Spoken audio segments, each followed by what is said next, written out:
Imagine when you share your darkest hours, they become someone else's light. I'm Jennifer Lee, a global community storyteller, host, author, and survivor, guiding you through genuine, unfiltered conversations. Together, we break the silence, shatter stigma, and amplify voices that need to be heard. Each episode stands as a testament to survival, healing, and reclaiming your power. Listen to I Need Blue on Apple Podcasts, Spotify, YouTube, or your favorite platform. Learn more at www.ineedblue.net. Trigger warning: I Need Blue shares real-life stories of trauma, violence, and abuse meant to empower and support. Please take care of yourself and ask for help if needed. Now let's begin today's story. A year after we first met, Sherry and I sat down for coffee. What began as a simple conversation quickly became something much more profound. We realized we shared so much. Similar careers, childhood experiences, being a middle child, and even a sense of calling that had been stitched into us long before that day. In that moment, it felt less like a coincidence and more like divine timing. Just as you're listening right now, I believe Sherry has a message meant for you. One you might not even realize your heart has been waiting for. A single sentence of hers could spark strength within you, maybe even bring in the closure you've been searching for. Little did I know, this is what I would take away from my meeting with Sherry. Sherry's story isn't one you'd expect just by looking at her. She radiates joy, her smile lighting up every room, while so few realize the weight of what she has carried. Behind that brightness is a past marked by childhood trauma where she was forced to perform rather than be. That wound carried her into destructive relationships, always chasing a sense of belonging, yet never able to fully embrace love. She coped by disconnecting, numbing herself, and turning away from the very emotions that could have healed her. The pain she carried bled into her health. Doctors prescribing pills, something to sleep, something to eat, something to fight the depression. Each prescription added a new side effect, and with it, another pill. It was an endless cycle that left her spirit exhausted. As that middle child, she had always carried the weight of self-reliance, emotionally, financially, in every way. From the outside, it seemed she had everything together: the home, the car, and success. And then suddenly, it was gone. But here's the miracle. In the very place where loss tried to define her, Sherry found something greater. Stripped of the things that could be bought, she discovered the blessings that can only come from God. Gifts that arrive when we finally surrender. Today, Sherry is a living testament to what restoration looks like. She's no longer dependent on the pills that once controlled her. She's learned to regulate her emotions, to embrace love, and to create balance in her body and spirit. She is thriving, self-employed, guiding women in health, wellness, and freedom. She embodies the beauty of aging gracefully and living fully, fueled by her testimony and her work as a LifeVantage consultant. Sherry, I am so grateful our paths crossed. You've changed my life, and now you're changing the lives of countless others. Your courage to speak your truth today will remind so many listening that they are not alone. And the healing begins when we share. Welcome to the I Need Blue podcast. Thank you for having me. You're welcome. I'm so glad that we have connected. So it fills my heart with gratitude. One of the first things we realized is that we are middle children. Yes. And that already brings about special aspects in learning how to kind of stand back and you watch and you figure out where you fit in, where you don't fit in. How was that like for you growing up in your family? Well, if you know a middle child, then you just know, right? If you are a middle child, you know what we talk about. I think for me, and I'm not an expert in anything. I just like to share kind of my experience and hopes that somebody can see maybe themselves in me and realize there is a different way and it does get better. So, I had two siblings, an older sister and a younger sister. And my older sister was perfect. She did not have to study. She just always made really good grades and really good decisions. And then my younger sister, well, she was the baby. She never did anything wrong. She was so cute and she was the last one. And then there was me. So my sister and I, my oldest sister and I are 13 months apart. I just remember growing up, I was lost. I didn't know really where I belonged. I was told in second grade when my mom had a teacher conference, my teacher told my mom that I wasn't smart and that I had a comprehension problem and that I should be held back. So even though my sister and I were 13 months apart, 1 year apart, in grade school, we were 2 years. So that kind of sat with me all through high school and then even when we went in the military. So yeah, I didn't really feel like I had a place at all. I would take the blame even if I didn't do the crime because I was the peacemaker. And I wanted everybody in my house to be happy because there were a lot of dark times in our lives. And so I wanted to be the ray of sunshine. For me, it was a struggle, but I felt like I did a pretty darn good job of being the middle child. I had to find my niche, and mine honestly was my grades. I became this perfectionist where I had to have an A. I remember when I got my first word processor. Like that was huge. But we would have to write our papers out on the normal lined paper. And if I made a mistake, I was not one to cross it out. I literally would crumple up. Start over. Yeah, it was crazy. But that's where I found, my praise, I suppose you could say. Yes. It's funny you say that because Jen, I found my praise in second grade when I overheard the teacher say to my mom, if she could find something in life that could pay her for serving, she would make a great living because I was the first to raise my hand in school, passing out the papers. I wanted to help maybe the misfortunate ones in school. I just gravitated towards wanting to be the helper. So as you accelerated in school, I kind of took on the mother hen and I wanted to be the pleaser. So I offered my time all the time. I didn't care if I didn't even have the time. I was like, I'll help. I'll do it because for me, I'm more of a hands-on person. So I took that gift and poured it into everyone else. Unbeknownst to me, 51 years later, I kind of lost myself, right? Because I was pouring into everyone else and I didn't really have anything left for me. But I thought that's what kind of life was supposed to be. You had mentioned a little bit about your childhood, how you were the ray of sunshine or tried to be the ray of sunshine, but obviously you had cloudy days. Can you take us into what those cloudy days looked like?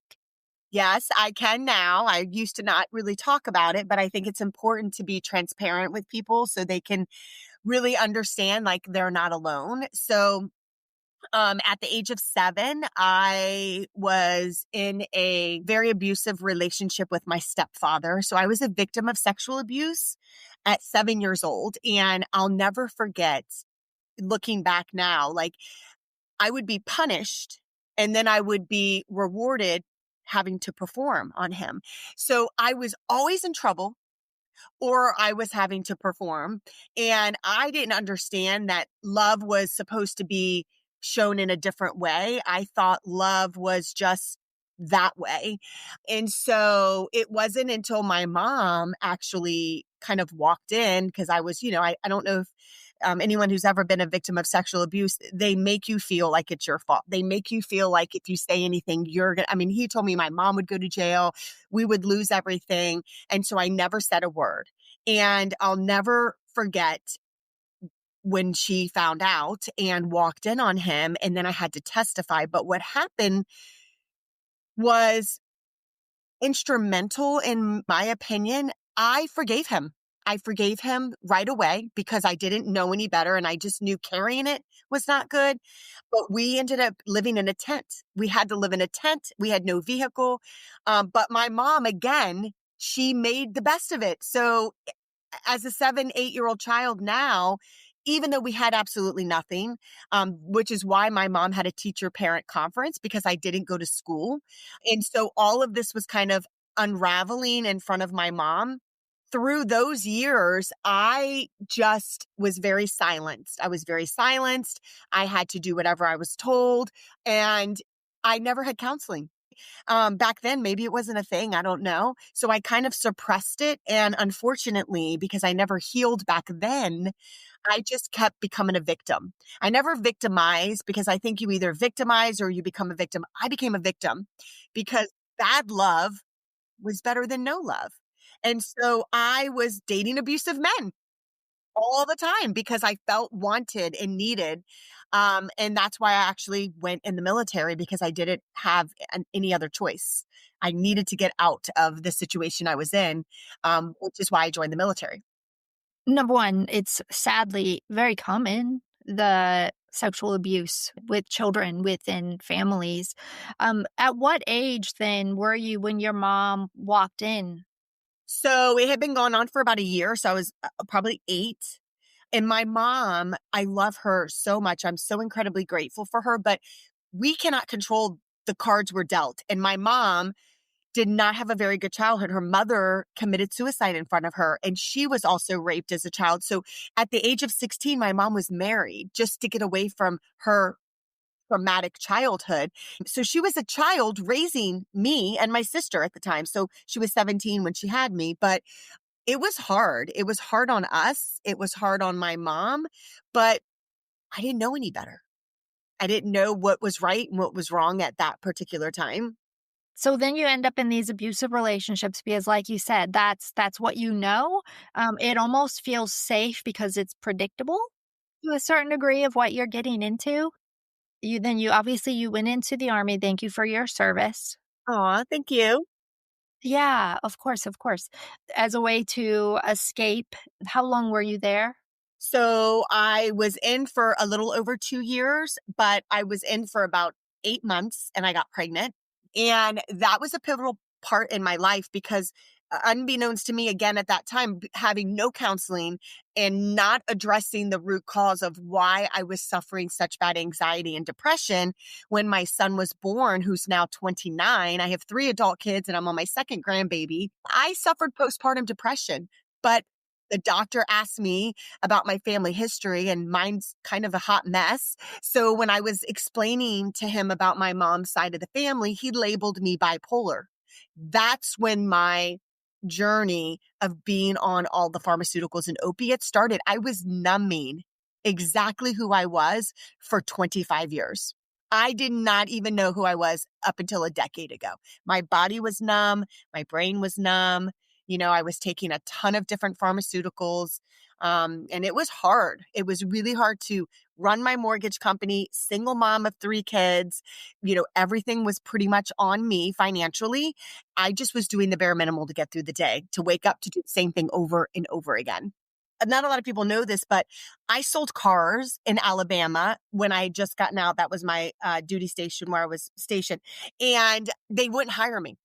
They're like, we're not going to bring a woman in here because there's 12 salesmen. And every time we bring a woman in here, it just doesn't work out. And here I am, 20 years old. My baby was 6 weeks old. And I brought my husband at the time in and I went on 4 interviews, Jen. And I said, listen to me. I don't know anything about selling cars, but I am really passionate about helping people achieve something more. I didn't even know what I was talking about. I just remember having this conversation. And I said, "This is my baby and this is my husband. I am truly here to make a living.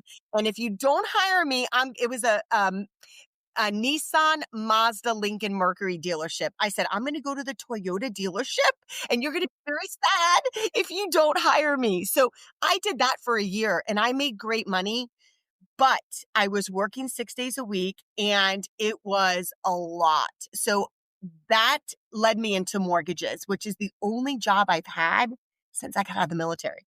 I don't have any other type of experience besides my health and wellness business because of my health, obviously. But yes, that's when I started doing mortgages and I loved it. I loved helping people. The more challenging they were, the better it was for me. Whether it was fixing credit, my business was 100% repeat and referral. I never paid for a lead. So I have to back up and say this. So I also sold cars. This is one of the things you and I learned, yeah, about each other. And I was, I want to say like 26. And I walked in and I remember the sales manager, he was like, "I'm going to tell you what, it's a man's world out there. You have to have tough skin if you're gonna make it." And I went out there, I fit right in. I was like, "Okay, I can." Middle child, we adapt. We do adapt. We adapt. Now, I was poor because I could sell Mitsubishis, but I couldn't sell anything else. So, after about 6 months, I left and went back to what was comfortable for me, which was retail management. Now you're in mortgages, and I can already tell when you talk about it that you smile, you're happy, and, but it was kind of, up and down for you. Let me ask you this, so you've been diagnosed with bipolar. Did you hide that from people? Were you able to perform and hide this? I was able, and everyone that knew me until I started getting loud with my story, they had no idea that I was dying inside. I would leave my house and it was almost like I was Sybil. Like I could change a personality to be this happy go lucky person as soon as I walked outside my front door. I would go to work. I would be the ray of sunshine. I would walk into my front door at night. And remember, I have 3 kids. And if anything was out of place, I did turn into Sybil. Everything annoyed me. My relationship with my kids were not good. It really started, it's been 10 years now. So probably even 15 years ago when it got really bad and my daughter was kind of going down the wrong path. And I remember looking in the mirror and I was like, you are the reason why. Your kids are a direct reflection of you. Get it together, change your mindset. I didn't understand personal growth and development back then. I heard a little bit about motivation, but motivation is good for a minute. I needed to be inspired. Like I needed someone to pour into me and show me how to get out of my own way. I couldn't even get out of my own way to begin starting to heal. So it was a long, long journey that nobody even knew. I was making $20,000 a month. I've owned 11 homes. I was keeping up with the Joneses. One thing I will tell you, it didn't matter how much money I was making, the quality, the cars I was driving, because my quality of life was so poor that there were days I didn't even want to get out of bed, which is why I was diagnosed with my cancer, because I manifested it. I prayed every day driving to work. Please, Lord, if I could just take a day off, I need to be sick. I need to get sick so I could take a day off and not feel guilty. And I must have said it so many times that I manifested my 3rd type of cancer. The power of the spoken word. You said, personal growth, and I really feel like a few decades ago, maybe just in my world, your world, personal growth wasn't really talked about. It was get on a pharmaceutical. Let me give you Xanax. Oh my gosh, you're this, you're that. It was always take something to feel better. It wasn't addressing the root cause of why we were so sad, why our mind was breaking down, our bodies were breaking down. That was a long journey. Back when I was 25 and selling cars, I too was diagnosed with bipolar. Now, I think decades ago, that was the thing. Like, they didn't know what it was. I think really I probably had more so PTSD symptoms that I was going through, that I was diagnosed with bipolar. And of course, it's a pill. I too hit it. I would go to work. I would come home. I would binge drink. fall asleep with my clothes on, like my trench coat, everything, and wake up the next morning and do it all over again. Nobody had any idea. We didn't have a choice, No, we had other responsibilities. but I wasn't really showing up. I was just existing. I was just existing in this amazing thing called life. And I was tired of existing. I didn't want to do life that way anymore. I love what you just said because as soon as you said it, what went through my mind is we were just existing. But I was like, wow, but do I even know who I was? Like, do I know if I would have showed up, would it have been me or would it? Do you know what I'm saying? We were so used to the part as that middle child of just showing up as this is what you want to see me to be. So this is who you get. Right. We're like a chameleon. We can kind of, mold and be who we need to be. But at the end of the day, we could just be who we are. We just didn't realize we could be exactly who we are. Absolutely. And that's where we are now in our day to day. And we celebrate that. Yeah, and together through you sharing your story, like you are creating space and giving courage to others. Like I said in the beginning, you're going to say something that will help someone and they can step into their truth and their true self. So you are so important.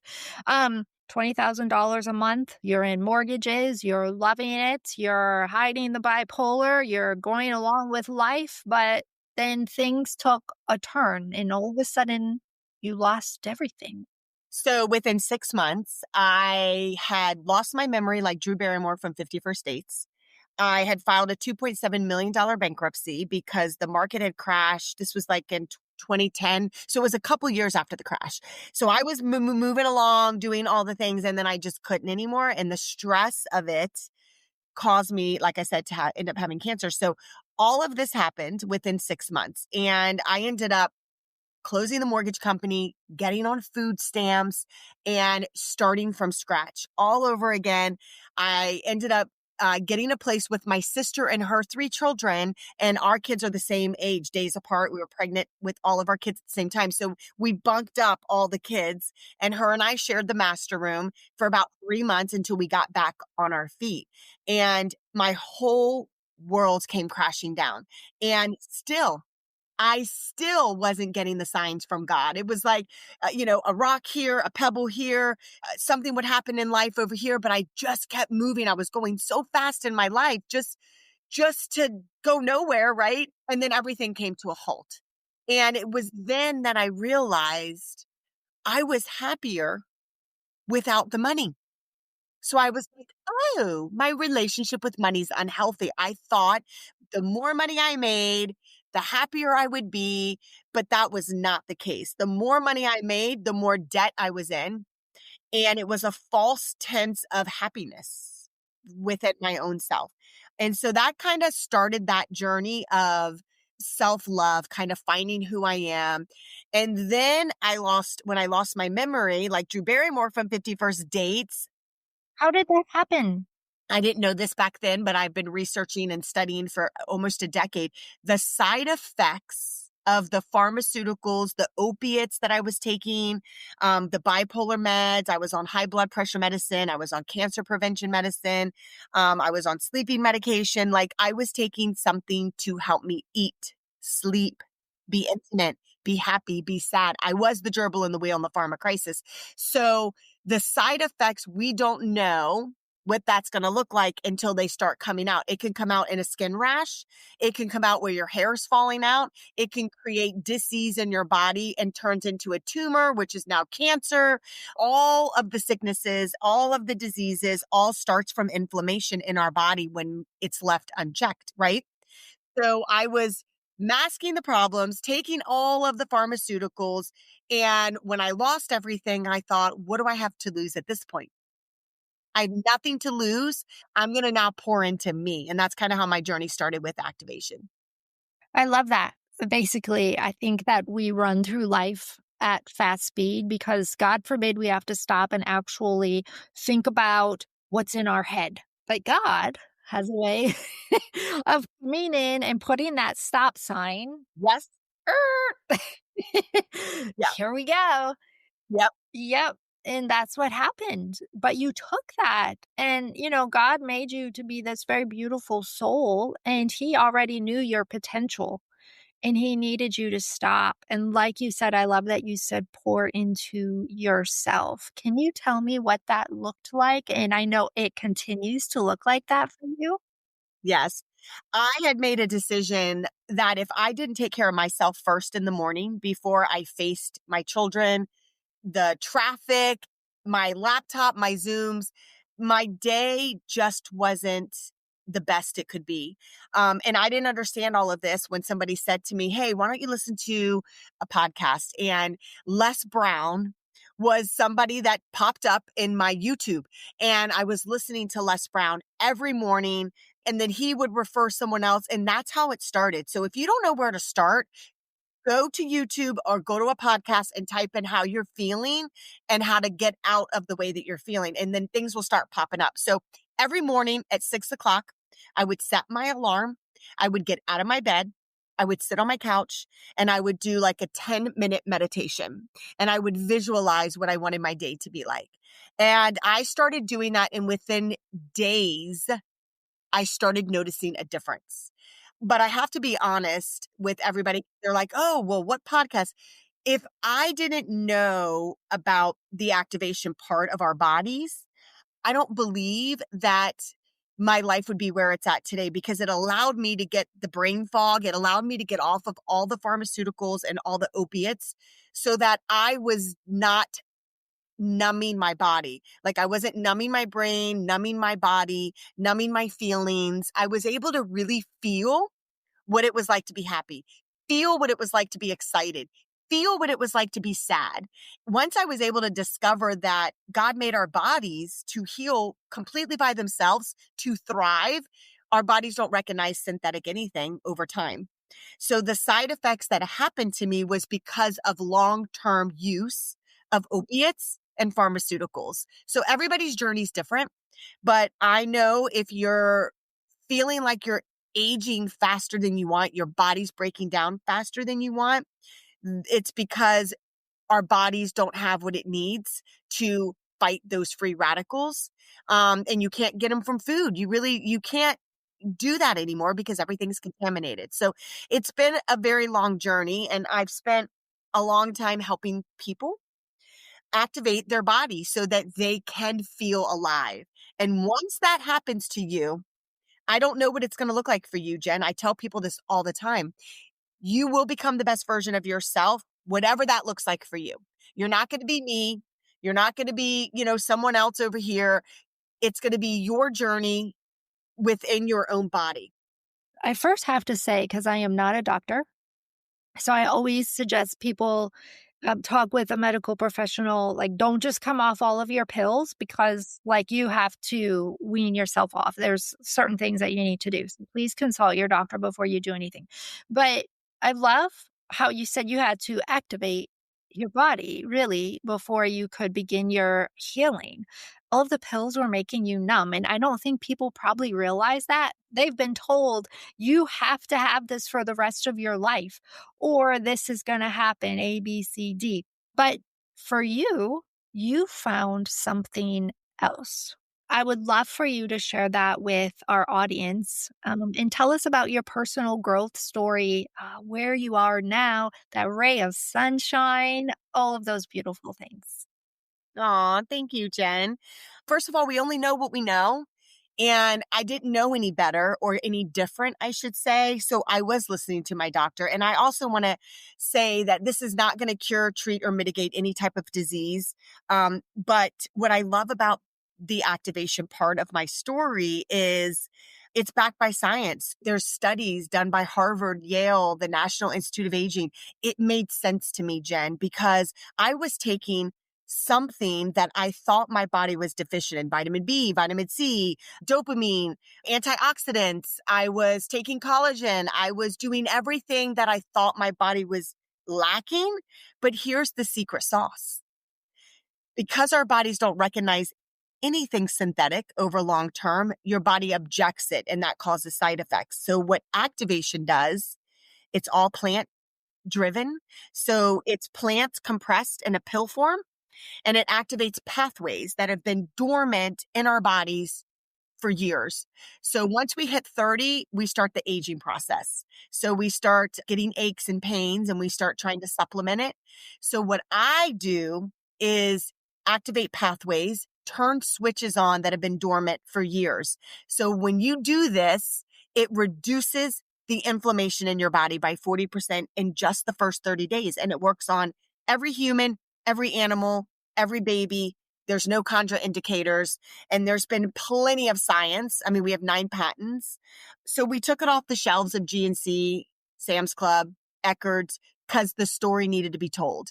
So when my friend shared it with me, I took the activation part of the story that I've been sharing with you. That's where it started. Because if I can be very honest, I didn't have the energy to even begin to start personal growth before activation. I was so sad and such brain fog. I didn't have energy to do one more thing. So within 2 weeks of experiencing my body, the switches being turned back on, my mitochondria, which is the energy of our cells, were producing like a 20-year-old, right? The inflammation was being reduced. My body started performing of that of a 20-year-old. And I couldn't believe how I was thinking, how I was feeling. And then I had energy to pour into me. So my health and personal development kind of started right at the same time. And what I love about the power of activation is once you get activated, it has a cumulative effect. You can go about your day, right? It's going to take away, 40% less aches and pains, 40% less anxiety, 40%, everything's going to be decreased. And after 120 days, 70%. So I wake up every day excited to get out of bed because I know that there's somebody out there that I'm going to serve. So I still do mortgages, but this is what I do because if I didn't experience this, I don't know where I would be today. I don't know if I'd be sitting here with you, Jen. And gosh, I think that that is amazing. And, it goes back a lot to inflammation. Everybody has inflammation, right? The number one cause of aging and disease. We just ignore the signs. It's like your car. Your check engine light comes on. What do?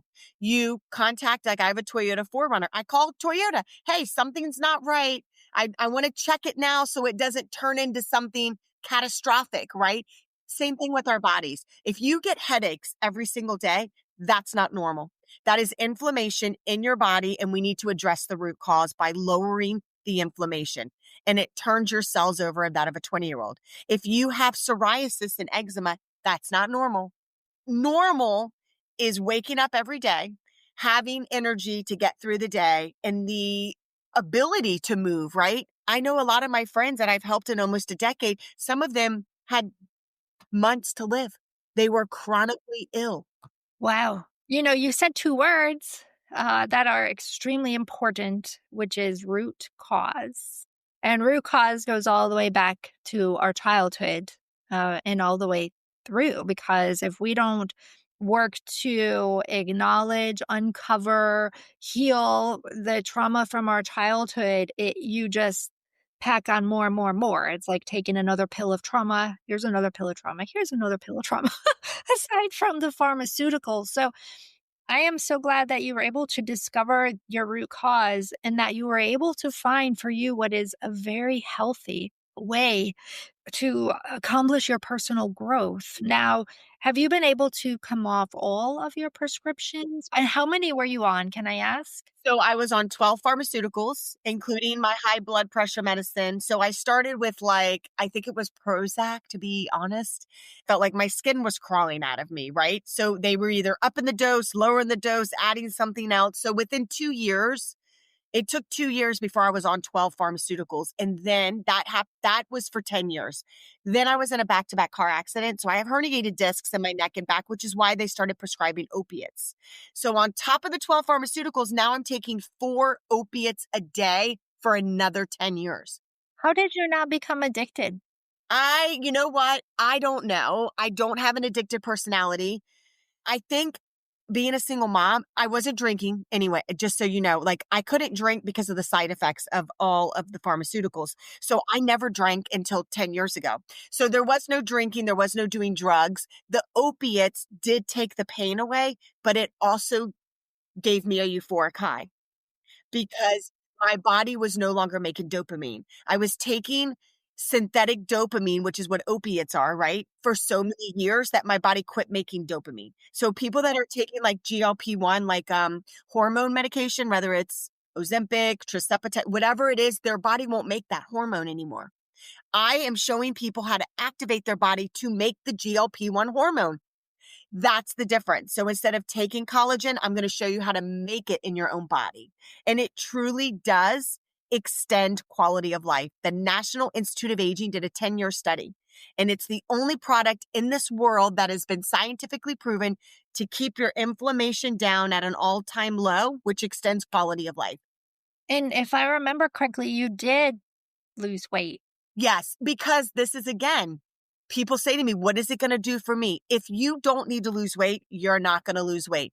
But our mind body system, activating your body to make the GLP-1 hormone, the number one thing it does, which people, I don't know why they're so focused on quick fixes, even though it's traumatizing to your body, right? When you activate, it does take 90 days to get fully working in your body because we're turning cells over. I didn't need to lose weight, but here's the best part about our system when you activate your body. It reduces visceral fat, that stubborn fat around your gut, your brain, and your heart. So we are 40 to 60% less visceral fat. So dementia, Alzheimer's, heart disease, it's all coming down because we're addressing the root cause. Instead of taking synthetic hormones, we're activating your body to make them. They say our bodies were designed to heal themselves. That's how God made us. Before Industrial Revolution, Jen, we did not have all of these problems. Let's even autism. How many people are diagnosed with autism right now at a very young age? Because the foods that we're eating as the moms, right, that we're passing down to our kids. And then from the time they're born with this, the EMS from their laptops, their iPads, their cell phones at a very young age, their bodies can't keep up with all of it. So it's turning into a disease. It doesn't have to be that way. It doesn't have to be that way. It's $2 a day. We'll have all that information in the show notes for everybody too, the link, and because it's really important for us to educate ourselves. You know, you decide at the end of the day what's right for you. Sherry is always available to answer questions. Her contact information will be in there as well. You became unnumb. What happened emotionally for you? How did that affect your relationships? I know you are engaged now. Yes. When I wasn't in a good place, I was attracting the same kind of energy. I am a big energy person and I'm an empath. I didn't know all of this. I've learned it over the years. But when you're not in a good place, and I want you to think about this. If you are in a bad relationship, an unhealthy relationship, whether it's with your partner, your children, your coworker, right? Let's talk about coworkers. You go to work and you are telling yourself, I can't stand my job. This person annoys me. Their body odor, they ask a lot of questions. It doesn't matter what it is. If you shift the way you think, not just about others, but whatever is coming out of your mouth, or even if it's not, whatever you think, it does come to fruition. So for me, I had to change everything. I had to look at things differently. When I started loving myself more than anyone and anything else, including money and including my children, I love myself even more than than I love my kids, because I had to do that and figure it out so that I could be the best version of myself for them. And here's what happens. And you don't even have to try to fix anyone else. By you doing the right thing and you getting yourself right and you getting your mind clear, people will start following you. It's like the energy that I was giving out, I was attracting those type of people. If I met my fiance a decade ago, we would not be together. And my kids wouldn't be where they're at today if I didn't choose to break the cycle of my family history. I drew the line in the sand and I said, I'm done making excuses. I don't want to keep saying my family history, it's genetics. I was over it. And my kids are better. They've done a 180. Everyone around me, I have new friends. Like I said, everything's coming. Even opportunities are coming to me because I'm open to receive it. We could pray all day. That was me for years praying to God, please, I need a sign. I need a burning tree. Well, you know what? I was never open to receive it. He was gifting me so many things, but I couldn't get out of my own way to even see it. So it's important to be open, really, to receive whatever it is that someone's giving you because you don't know how it can change your life.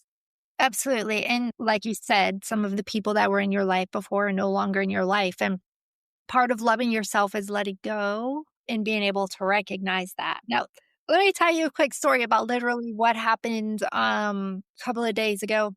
I opened up my sock undergarment drawer to pull out some socks, and I have two of the same color. One was on top, one was a few rows down. But I was like, I'm going to go for the one a few rows down. So I go and I pull out the sock, and out comes $100 bill. I love it. I was like, now I know this was not here because I literally just put all of these items away the other day, and this did not just appear. I ran to my husband and I said, "You'll never what?" I said, "I got a gift of abundance." I mean, now trust me, I go through that drawer a little bit more thinking, well, there might be another. Is there another $100? Yeah, it's crazy. Even if you see a dime or a penny, to pick it up is showing gratitude. It's showing that you are acknowledging and you are excited. Your body doesn't know if you're anxious or if you're excited. When you feel that, like I'm like your intuition, like if something's happening and you're like, it doesn't feel good, that is a sign that something isn't right. And you've got to make a pivot. You have to pivot because if you keep going down that road, it's going to be very hard to get out of it, whether it's weight, it's an abusive relationship, it is just you telling yourself all these negative thoughts. The more you do that, the deeper down a path you're going, and it's almost like you don't even see light at the end of the tunnel. So I know that I have to do it every day. It's 5 to 10 minutes a day. If you can't give yourself 5 to 10 minutes a day, that is where it starts. It starts there. There's no miracle pill. I don't have a miracle pill or a miracle drink. What I offer is not even a supplement. It's just activating our body. So there's not anything out there that's going to turn a switch on and all of a sudden every day is going to be amazing and you're never going to get sick and you're never going to get frustrated. This activation part is going to help you handle life better. It's going to help you deal with situations better. It's going to help your body perform better. And at the end of the day, that's becoming the best version of yourself. Absolutely. Hey, in closing, do you have one final thought, anything you pick, that you would like to our audience to take away from your story today? I really think that choosing ourselves every day, number one, is going to be the best advice I can give you. And when something isn't going right in your life, it is okay to address it and make a pivot because we're not always supposed to be happy every single day. And so that's kind of what I would say to you. And if you're afraid and you don't know what the possibilities could be for you, I would say choose yourself and say yes, because you never know what's going to happen, whether it's through the power of activation or maybe somebody's been coming to you about something and you're like, I don't know if I should entertain it. I'm going to tell you to entertain it because the worst thing that's going to happen is nothing, right? But what if they have something for you that could change everything about where you're going? And no matter what you're going through in life, know that you are not alone. Yeah. Yeah, you might feel you're in darkness, but you are not alone. So, oh my gosh, Sherry, thank you so much for being my guest today. Thank you. Thank you for having me.